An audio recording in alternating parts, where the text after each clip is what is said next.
Welcome to another edition of Plus One. We got a special guest. She comes from Everett. She's a Syracuse grad. I am. Grad school. I mean, me and Syracuse got a little beef with their grad program, but Really? but she cool. She's cool. She's cool. You know, Emerson's still number one, but that's a story for another day. I don't Michelle, know. sports reporter, content producer. Michelle, what's going on? Nothing. I'm just happy to be here. Yeah, football season's underway. It is. You know, before we get on to that, let's talk about you. What got you into the sports world, sports reporting? I'll try to keep it short. But you grow up in Boston. It's hard to not like sports or watch sports. But I actually managed to do it. I hated sports. Yeah. But I grew up in a home where we only had one television. And we had so many people living with us. And my cousin always wanted to watch sports.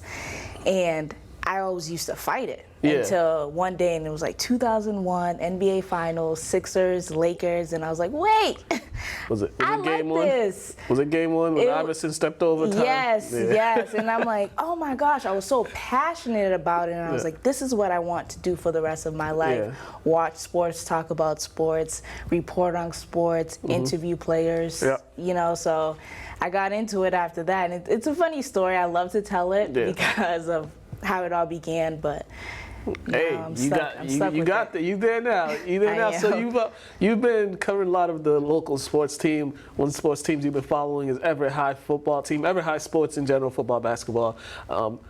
Rough start of the season for them. Rough start, but since they're on the 2-game winning streak. They got a close victory this past weekend over St. John's Prep. This team, they got a lot of talent. They got a lot of guys that were on the preseason first conference teams.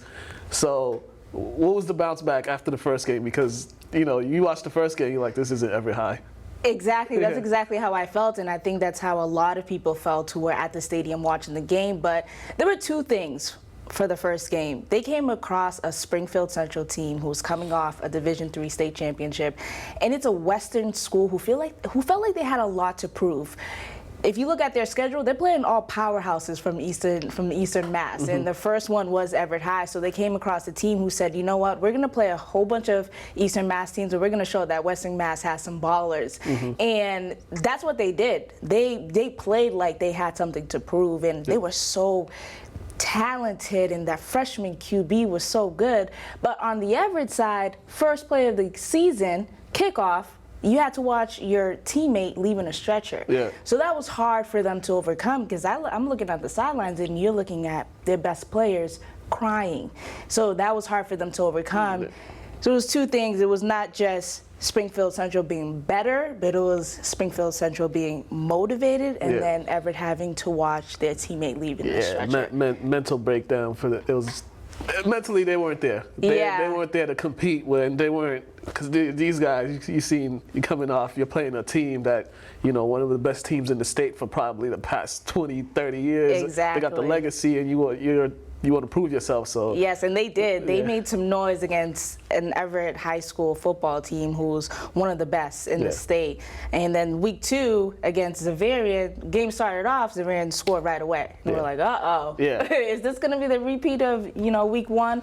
But Everett got it together, and they're looking more and more like the team we're used to seeing. They're still very young, and they still have a lot to work on. Yeah.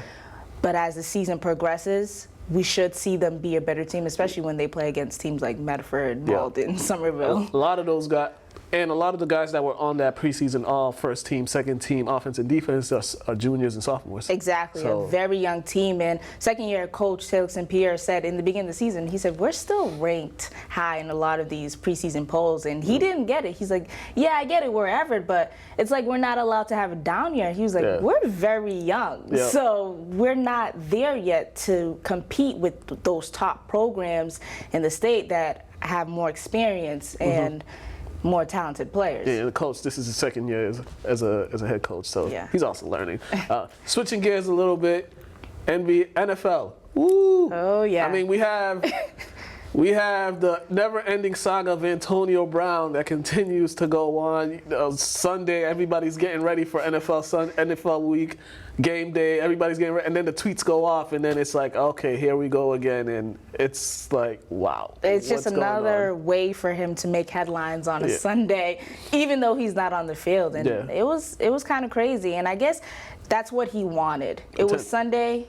Yeah. I'm not playing. How am I going to get my name in the news? And it worked. Seems like he's a big time attention seeker because it's just everything he does. It's for attention. You know, you got videos of yourself running outside your backyard when you get released, and you got it's just too much. And you would have thought it was, you know, you're on a Super Bowl contending team, the defending Super Bowl champions who have a high chance of repeating. You would think you want to be on your best behavior, and then you got the civil suit happening, and it's like, and then you send text to the person that's exactly. It's too much. It's like just. It just doesn't make sense. Like you said, you're on a Super Bowl contending team and a really great team who has a chance to do something very special this year. Great defense. You're playing against a 42-year quarterback. If not the greatest quarterback of all time, I think that's greatest quarterback of all time. You're playing to get with the greatest coach of all time, who, if you read his tweets closely, it's pretty obvious Tom Brady and Bill Belichick wanted him on this team. He made it pretty clear who didn't want him on the team, and why not make it work? Stay on social media. Take your phone, give your phone to somebody else. Sometimes just do like LeBron does in the playoffs and just go dark. Exactly. It's not that hard. He can't. It's all self-inflicted wounds with him. Yeah, but speaking of this Patriots team, so far so good, 3-0. Granted, some of the competition. I mean, Steelers we thought was going to be a little competition, but we see how that turned out. And you beat the teams you're supposed to beat. Miami, they're just a dumpster fire. The Jets, they're a dumpster fire. And now we got a matchup. They got a matchup with the Bills, both 3-0, and the Bills kind of look impressive. Their defense is not bad. Okay, but just the same way the Bills are 3-0, they can easily be 0-3. They played against the Giants, the Jets who could not score, and their defense played well in that game, and a Bengals team who's not that good. So I'm not drinking the Kool-Aid. I'm not either. I'm just saying this is the most impressed I've seen with the Bills because a lot of these games last year, they would have lost them all. You are right. You are right, especially the close one that they almost lost to the Bengals in Week 3, but the Patriots are going to go there and beat them by 30. Well, yeah, it's if you've seen Brady's track record in Buffalo, but he never embarrassing. loses. It's embarrassing. But with the Bills, this is because Josh Allen. I'm not the biggest fan of Josh Allen. I still think I don't understand how you take a quarterback who can never complete over 50%, who has a hard time throwing to his own teammates at times, but I'm just not sold on him. But what the Bills do, they always have great defense. They always have good defense. Their defense is always playing well, and they're playing well right now. Yeah, I agree. Like you said, Josh Allen, I'm sure he's going to give the Patriots secondary a couple passes. Yeah. But yeah, their defense is playing well, but the Patriots' defense is amazing right now. Like you said, they haven't been playing against great teams, but Week 1, you're playing against Juju Smith-Schuster, Big Ben Roethlisberger, James Conner, and they held them to a field goal. Yeah. And this is a defense that's been playing well since the Super Bowl. Yeah. They haven't allowed a touchdown. Still haven't allowed a touchdown. So if we're talking about great defenses that we're going to see in Buffalo in Week 4, that's a New England Patriots will be tested at some point because that Kansas City team is on something else. This guy Mahomes, he's a human video game. Some of the stuff he's doing, just that whole offense, and man, that team is tough. That team is tough. It's tough. I say to this is my friend. All they had to do was all D Ford had to do was put his hand behind the line of scrimmage, and they're going to the Super Bowl. That's literally it. That's literally it. And this team looks like they're the Patriots. If it's back in Arrowhead again, it'll be a lot tougher than it was last year. I'm still shocked the Patriots actually beat them in Arrowhead. Me too. To begin with. Yeah. Like that, especially going into the playoffs. Yeah. That wasn't a Patriots team that looks like they can even compete for the Super Bowl, let alone the Kansas City Chiefs. That was good. And another team we will talk about before we switch gears to our last topic, the Cleveland Browns. The hype surrounding the Cleveland Browns, I was never on that hype train. I just didn't buy it. I was never sold on Baker Mayfield. I was saying last year, he ended the season well, but when you get enough game film on somebody, especially a first-year quarterback going into the second year, when you got enough game film, you can see his tendencies and you can see what he does well and what he doesn't do well. And he has a tendency of holding on to the ball too long, and he wants to hit the big plays to Odell all the time. They don't want to take the short passes or nothing. That offense looks horrible. Yes, and it shouldn't.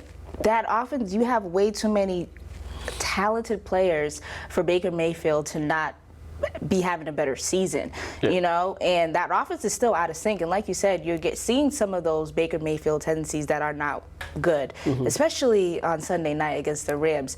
He was escaping the pocket way too soon. Yes, the offensive line is not good, but he has to play better.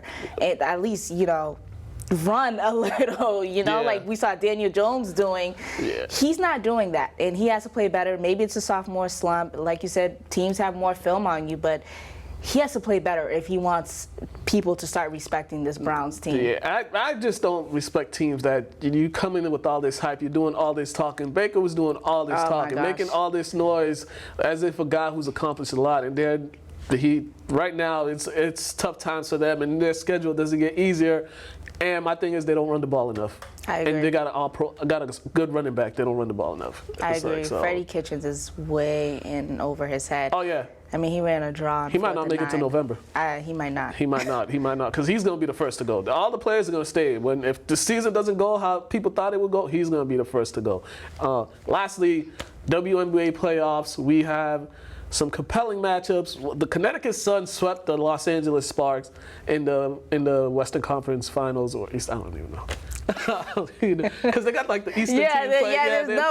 It's just one playoff, no conferences. It's interesting, but the thing about this game was Candace Parker only getting 11 minutes in an elimination game, and Candace Parker is one of the greatest basketball players we've ever seen, and only get 11 minutes. That doesn't make sense. Yeah, it's inexcusable. And Derek Fisher, rookie head coach, that's not what you want to do in your first year as the head coach. You don't want to pretty much bench one of the greatest players we've seen in the W. And his explanation, I get it. He said he was trying to find energy, but there's no way you can explain why Candace Parker is on a bench in an elimination game. She should have been playing a lot more, and they got blown out, so I don't think it works. Got blown out, got swept, and it's like, that's not how you want to go out. And then we look at the East. This is actually a good matchup between the Mystic and the Aces.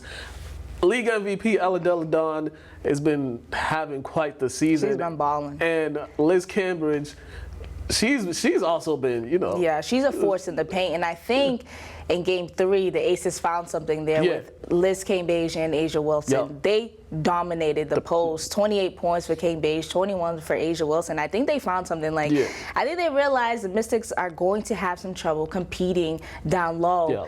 And the Mystics got to figure out how to work around that tonight if they want to win and make it to the WNBA Yeah, Liz Cambage said it because she said if you don't like it, if you're going to cry about it, you need to get in the weight room. Yeah, exactly. And, you know, if that's my offense, if I'm the Aces, we throwing the ball down low. She's touching the ball every single time. Either you throw a double team or she's going to score. Because if she's proven, if you leave her one-on-one, there's nobody on that team that can match up. As much as I like Ella Delle Donne, she can't match up with her on defense. Offensively, she could put the points up, but defensively, that's a whole different thing. Yeah, the Mystics have to figure out how they're going to defend that, or at least not let her get the ball so easily in the post. Yeah, well, we'll see. We'll see what happens. It's 2-1 right now. They got a game 4 is tonight, and then game 5 is the 26th. So we'll see what happens with that one. But we will. Yeah, I think we got to everything. Oh, lastly,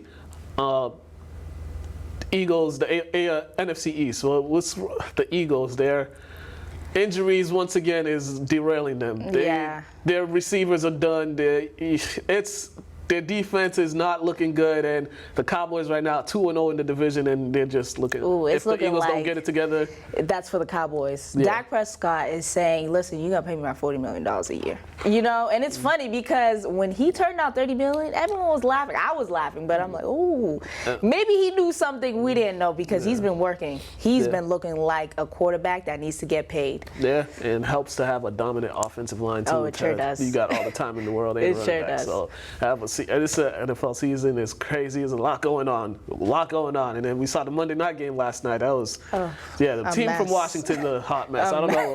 Then the past couple Monday night games, Steelers and Bengals coming up. Last week was the Browns and Jets. And yeah, I think I'm going to go to bed early me for too. that. I am too. Well, if they want to find you, tell them where could they find you? You can find me on Instagram, Michelle Fenelon TV, MICHELLEFENELON TV.